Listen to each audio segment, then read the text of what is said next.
दोस्तों, आज आप सभी के बीच यूपीपीसीएस आरओ एग्ज़ाम से संबंधित अत्यंत ही महत्वपूर्ण प्रीवियस ईयर से रिलेटेड पुस्तक के बारे में बताने वाली हूँ।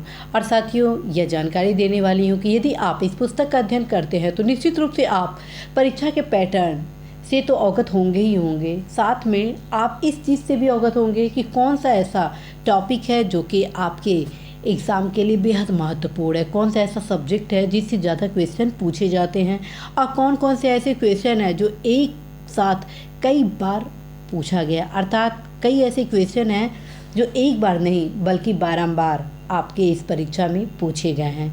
इस दृष्टिगत साथियों, प्रीवियस ईयर के क्वेश्चन आप सभी के परीक्षा के लिए बेहद उपयोगी है। तो साथियों, आप सभी प्रीवियस ईयर के क्वेश्चन सॉल्व करने के लिए अवश्य ही घटना चक्र के पूर्वावलोकन का अध्ययन करेंगे। घटना चक्र का जो पूर्वावलोकन है वो 8 सीरीज में निर्गत किया जाता है, जिसमें आप देख रहे हैं सामान्य विज्ञान, दूसरा राज्य आधारित प्रश्न, अर्थात इसमें आप उत्तर प्रदेश से संबंधित सारे प्रश्नों को पाएंगे जो कि यूपीपीसीएस आरओ एग्ज़ाम में पूछे गए हैं।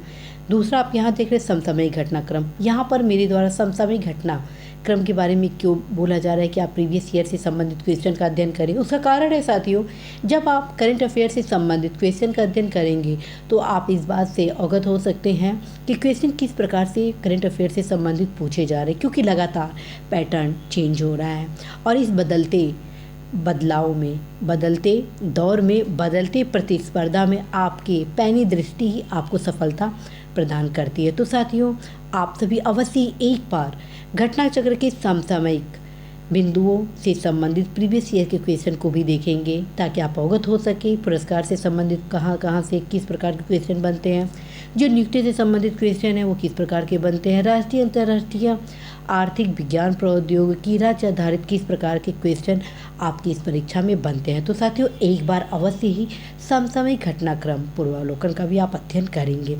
इसी प्रकार से साथियों, पर्यावरण परिस्थिति का ये जो सीरीज़ है वो अल्टीमेट है, क्योंकि इस सब्जेक्ट से जो क्वेश्चन पूछे जाते हैं लगभग 50% क्वेश्चन आप ये मान के चलिए प्रत्यक्ष अप्रत्यक्ष रूप से रिपीटेड होते हैं। और जब आप इस पुस्तक का अध्ययन करते हैं तो आपके लिए क्वेश्चन सॉल्व करना बहुत ही आसान हो जाता है, क्योंकि आप अवगत हो जाते हैं कि कौन कौन सा टॉपिक इन्वायरमेंट का ऐसा है जो कि आपके एग्ज़ाम के लिए वेरी इम्पॉर्टेंट है। अब आते हैं भारतीय राज्य व्यवस्था एवं शासन। साथियों, भारतीय राज्य व्यवस्था एवं शासन की खासियत इस पूर्वावलोकन में ये है कि ये हर एक भाग को कंप्लीट किया है। जो संविधान संशोधन से संबंधित क्वेश्चन हैं वो एक जगह समायोजित किया गया है।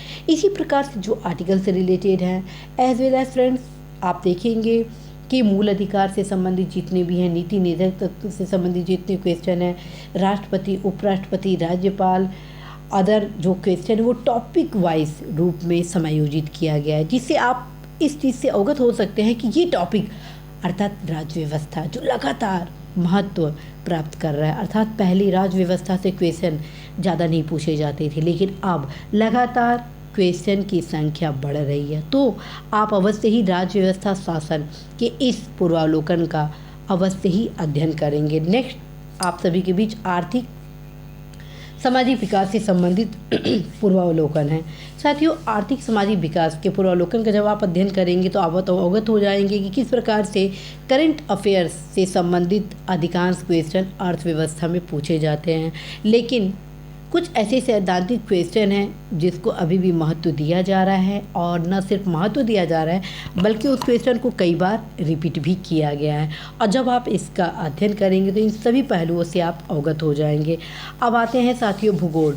भूगोल का ये जो किताब आप सभी के बीच दिख रहा है बहुत अल्टीमेट है। साथियों, मैं तो ये सजेस्ट करूँगी आप सभी को, हर एक टॉपिक जो यहाँ पे दिया है, जितने क्वेश्चन हैं, हर एक क्वेश्चन को पढ़ने के साथ आप मैप को अवश्य ही सॉल्व करेंगे। मैप में देखिए हर एक लोकेशन को, यदि झील से संबंधित टॉपिक दिया गया है तो आप ये देखिए कि यह झील कहाँ पर है, क्योंकि आंसर तो आपको यहाँ मिल गया कि ये एशिया महाद्वीप में इस देश में है, यहाँ पर है। जब आप एग्जैक्ट लोकेशन इस किताब के माध्यम से प्राप्त करते हैं और उसी समय आप मैप पर उसको स्टडी करते, एग्जीक्यूट करते हैं, तो फ्रेंड्स ज्योग्राफी की जो समस्या है वो आपका निदान होगा। क्योंकि आप सभी को अवगत कराना है कि जब आप इस किताब का अध्ययन करेंगे तो आप अवगत हो जाएंगे कि 70 to 75% क्वेश्चन मैथ से रिलेटेड ज्योग्राफी में पूछे जाते हैं। तो साथियों, इस प्रीवियस ईयर का क्वेश्चन आपके लिए बेहद उपयोगी होना है, क्योंकि बहुत सारे ऐसे क्वेश्चन हैं जो बार बार रिपीट भी किए जाते हैं।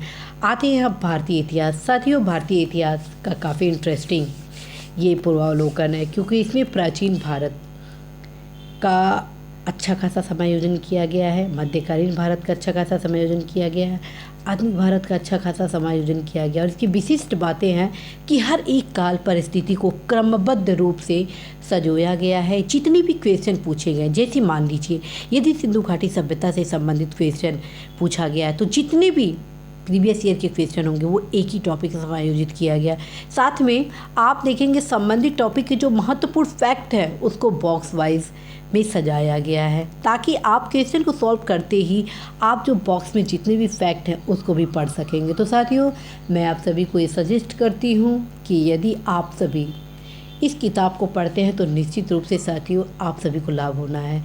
यदि प्रीवियस ईयर के क्वेश्चन को आप सॉल्व कर रहे हैं तो नो डाउट यह किताब आपके लिए बेहद उपयोगी है। अवश्य इस किताब को पढ़ें, ये किताब आप सभी के लिए बहुत ही उपयोगी साबित होने वाला है।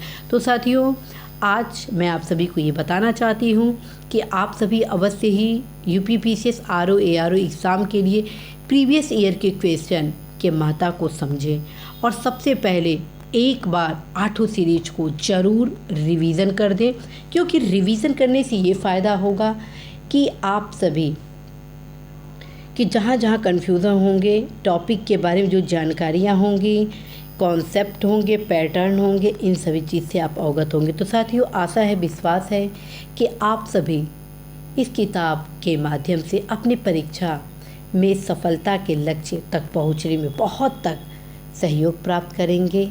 पूरा आशा है यह भी कि आप सभी कदापि निराश नहीं होंगे, और जहाँ पे भी आप सभी को कोई समस्या होती है अवश्य ही कमेंट बॉक्स में अपनी समस्याओं को लिखेंगे। साथियों, निश्चित रूप से समय अभाव के कारण मेरे द्वारा कमेंट बॉक्स में तत्काल रूप से आप सभी को आंसर नहीं दिया जाता है, लेकिन आप सभी के पूछे गए प्रश्न कमेंट को मैं अवश्य ही पढ़ती हूँ, और कमेंट के क्रम में ही ये जो तमाम क्लासेस आप देख रहे हैं आप सभी के बीच लाती हूँ। All the best.